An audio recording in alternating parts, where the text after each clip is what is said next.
Bonjour et bienvenue dans cette matinale. Le président de la République, Alassane Ouattara, s'est entretenu hier avec la présidente du comité de normalisation de la Fédération ivoirienne de football, Mariam Daou Gabala. La rencontre a permis de faire le point des activités de ce comité, d'évoquer les défis à relever et d'en appeler à la mobilisation autour des éléphants de Côte d'Ivoire pour les 2 derniers matchs de qualification de la Coupe du Monde de football Qatar 2022. Jérôme Kofi Abolin. Nous sommes au palais présidentiel de la République de Côte d'Ivoire. L'hôte qui y a été reçu ce mardi par le président Alassane Ouattara s'appelle Mariam Daou Gabala. Elle est la présidente du comité de normalisation de la FIF, Fédération ivoirienne de football. Mariam Daou Gabala est venue faire au chef de l'État le point de ses activités à 2 mois de la fin de la mission qui lui a été assignée pour 1 an à la tête du comité de normalisation de la Fédération ivoirienne de football. Notre mandat arrive théoriquement à la fin au 31 décembre. Il était important que nous puissions venir lui faire le point de notre mission et lui dire un peu les défis qui nous attendent. Les textes sont maintenant au niveau de la CAF et de la FIFA. Ce sont des textes qui ont été revus en fonction des exigences de la CAF, des exigences de la FIFA, mais aussi et surtout des exigences de la loi sur le sport qui a été votée en 2014. Ces textes vont repartir au club et nous pensons qu'au mois de novembre, nous aurons la tenue de l'Assemblée générale extraordinaire pour voter les textes. La présidente du comité de normalisation de la FIF a par ailleurs indiqué avoir saisi l'occasion pour solliciter l'appui financier du président de la République, Alassane Ouattara, cela en vue d'une meilleure prise en charge de l'encadrement technique de l'équipe nationale de football en attente de ces 2 derniers matchs qualificatifs pour la Coupe du Monde de football, prévue au Qatar en 2022. Patrick Hachi, dans le Grand Nord, le Premier ministre visite plusieurs infrastructures, notamment des usines de transformation de matières premières. Alexis Ouedraogo. Patrick Hachi, dans le Grand Nord ce mardi. Arrivé sous le coup de 9h à Korogo, le chef du gouvernement vient toucher du doigt la réalité de certaines filières agricoles que l'État veut intégrer à la chaîne des valeurs mondiales. Première escale, un champ de coton. La production nationale de coton-graines pour la campagne 2020-2021 positionne la Côte d'Ivoire au 2e rang des pays producteurs africains. Et le pays veut aller plus loin avec notamment la transformation massive de cette matière première, renforcer les capacités de production des unités industrielles du secteur. Cap sur l'étape 2 de cette tournée. Une rizière que le Premier ministre observe de bien près, au grand bonheur des riziculteurs. Il a marché avec nous, il est rentré dans les rizières. Vraiment, c'était extraordinaire. Pour nous qui sommes les acteurs, les encadreurs du monde rural, nous sommes très fiers de lui.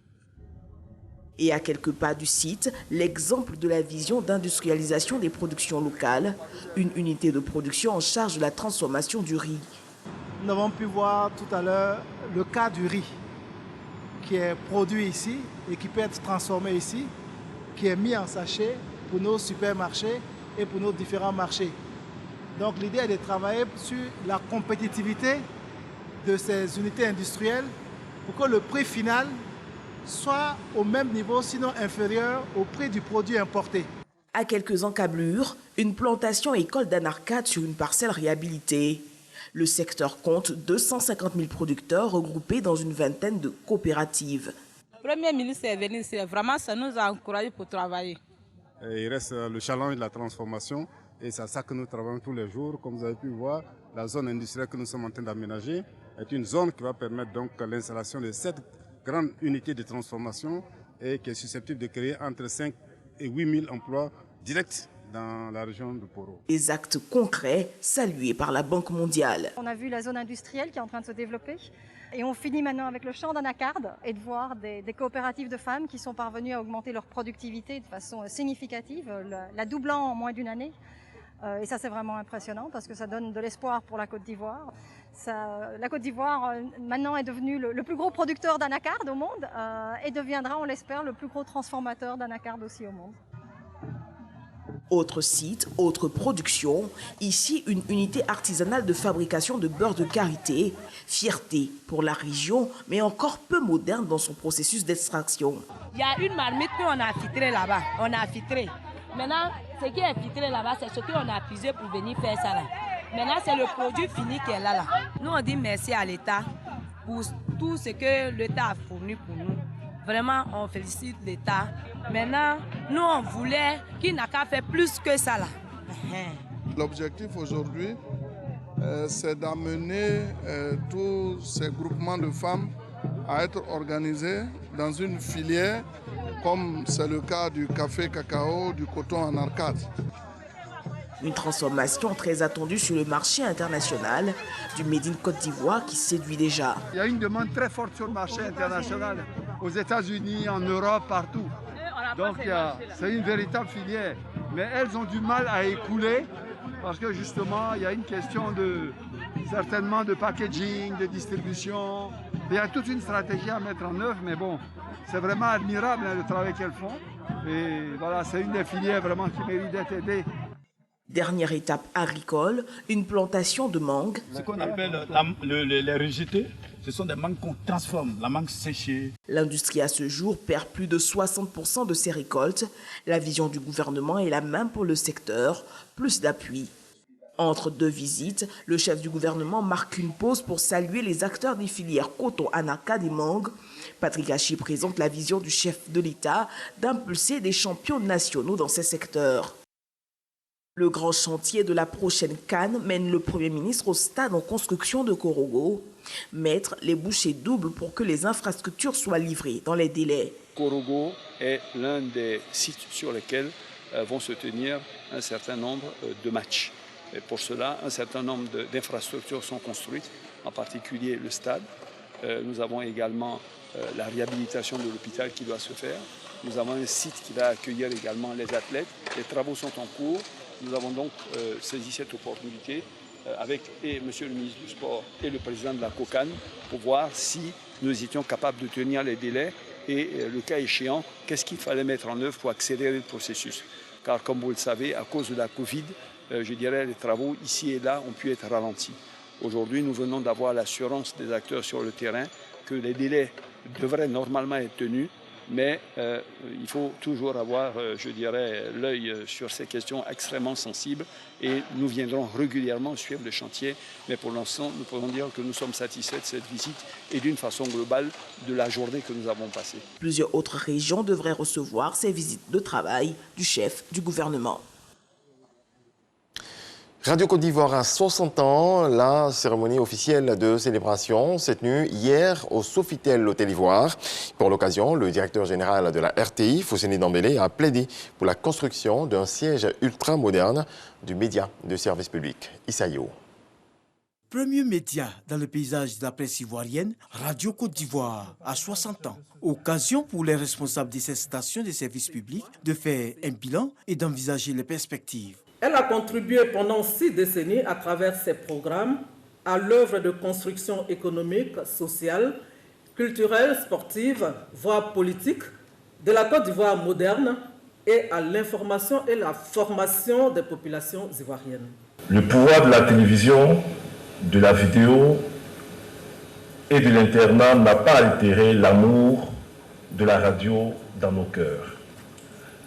Radio Côte d'Ivoire a encore un long bail avec ses auditeurs. Il s'agit d'un lien viscéral, d'une histoire portée par au moins 2 générations d'auditeurs.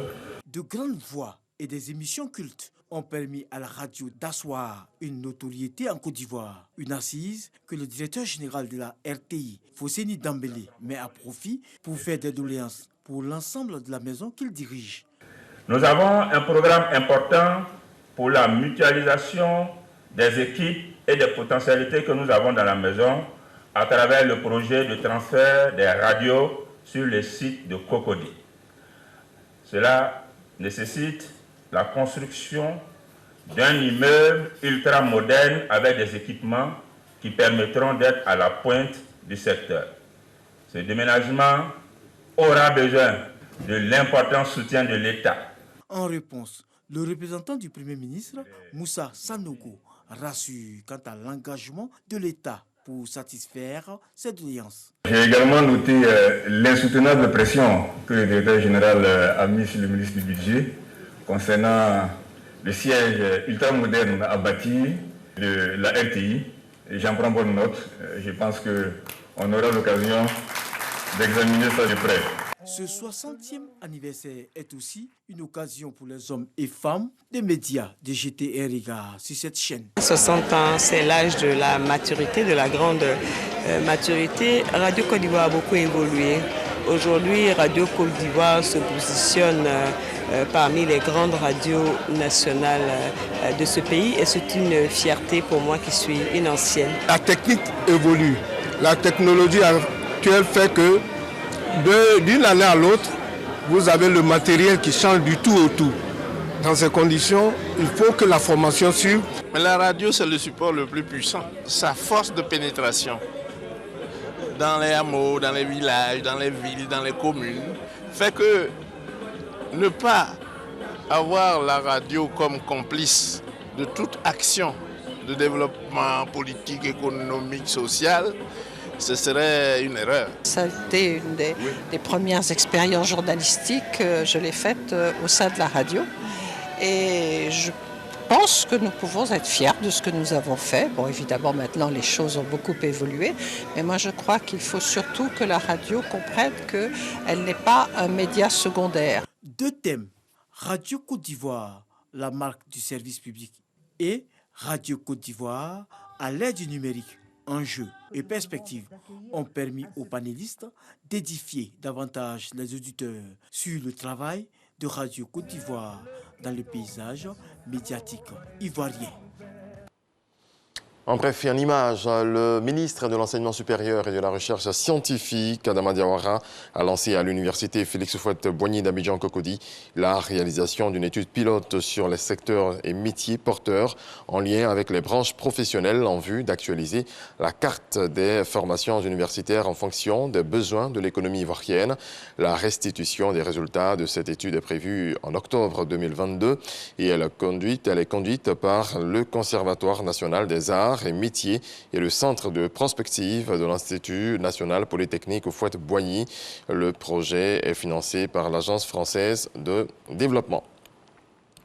Dans le reste de l'actualité au Soudan, l'appel à la grève générale lancé par les syndicats et les comités de résistance populaire après le coup d'État de lundi semble largement suivi.